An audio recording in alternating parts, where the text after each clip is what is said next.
नमस्कार, स्वागत है आप सभी का स्वरमय टाइम्स में। दिन भर की बड़ी और अहम खबरों के साथ मैं हूं सृष्टि पांडे। सबसे पहले एक नजर आज की हेडलाइंस पर। भारत ने नेपाल को भेजी आपदा राहत सामग्री। विशेष टीकाकरण अभियान की हुई शुरुआत। करोड़ों की लागत से बनी आवासीय स्कूल भवन की हालत हुई बदहाल। भारत और नेपाल के बीच द्विपक्षीय और सांस्कृतिक संबंधों को बढ़ावा देने के लिए नई दिल्ली ने हाल ही में नेपाल सरकार को राहत सामग्री सौंपी। आपको बता दें कि हर साल नेपाल मानसून के मौसम में एक प्राकृतिक आपदा का सामना करता है और यह राहत सामग्री उसे स्थिति से निपटने में मदद करेगी। यह अपने पड़ोसियों के प्रति भारत के आउटरीच कार्यक्रम के अनुरूप है, जिसमें नेपाल एक अनिवार्य हिस्सा और एक पसंदीदा भागीदार है। समारोह के दौरान नेपाल में भारतीय राजदूत नवीन श्रीवास्तव ने नेपाल के गृह मंत्री बालकृष्ण खंड को यह खेप सौंपी। राहत सामग्री में 3000 टेंट और 10 मोटर इन्फ्लेटेबल नावें शामिल है। आपकी जानकारी के लिए बता दें कि नेपाल में मानसून का मौसम जून से शुरू होता है और 4 महीने तक रहता है। भारत ने बार बार कहा है कि वह उन नीतियों पर जोर देना जारी रखेगा जो दोनों देशों के लिए फायदेमंद हो और किसी भी संकट के दौरान अपने पड़ोसी की सहायता करे। नेपाल के लोगों के लिए भारत के प्रयासों को स्वीकार करते हुए काठमांडू ने भी कहा है कि भारत उनके सबसे पुराने और निकटतम सहयोगियों में से एक है और उसके भविष्य में संबंधों को और गहरा करने का संकल्प लिया है।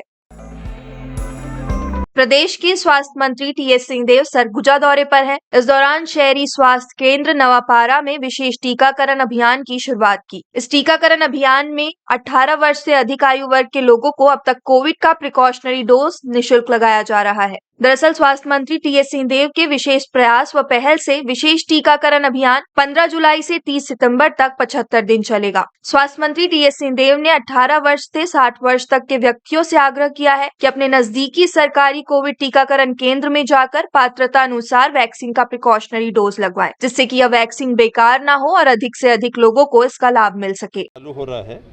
ये 18 साल से 60 साल के बीच में जिनको निःशुल्क वैक्सीन नहीं मिल रही थी, बार बार ये शिकायत आ रही थी कि निजी अस्पतालों में वैक्सीन उपलब्ध नहीं है।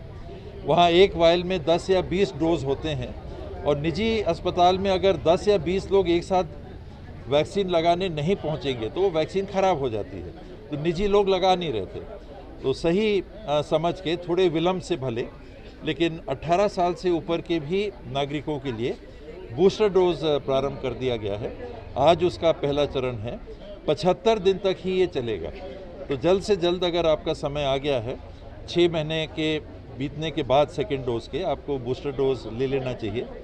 कोई भी लक्षण सर्दी खांसी या बुखार के हैं तो वैक्सीन मत लीजिए। 10-15 दिन रुक जाइए, तबीयत ठीक हो जाए, उसके बाद वैक्सीन लीजिए।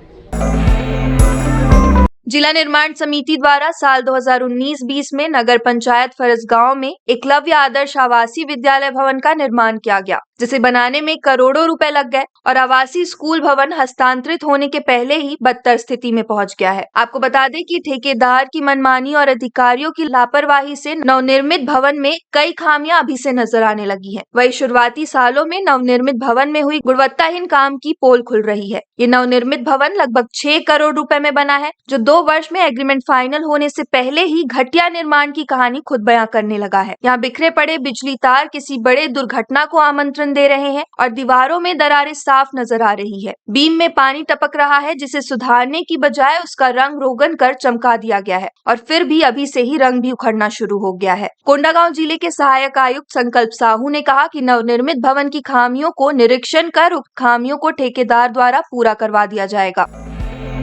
देश प्रदेश की सभी बड़ी खबरों से जुड़े रहने के लिए हमारे YouTube चैनल को लाइक, शेयर और सब्सक्राइब करना ना भूलें और लेटेस्ट खबरों के लिए बेल आइकन को प्रेस करें।